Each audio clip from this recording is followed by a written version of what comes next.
霧雨の後の大きな虹、両端までくっきり見える虹に出会えて、朝からちょっと幸せ気分。最初の目的地は美幌峠。霧に包まれて何も見えなかったけれど、峠を下るときに霧の切れ間から見えた屈斜路湖は幻想的でした。摩周湖でも霧で景色はお預けでしたが、桜の滝や上の子池では力強く桜マスが川を登る姿や神秘的な青の池に感動。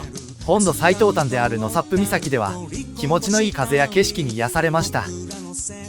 本編は関連動画からどうぞ。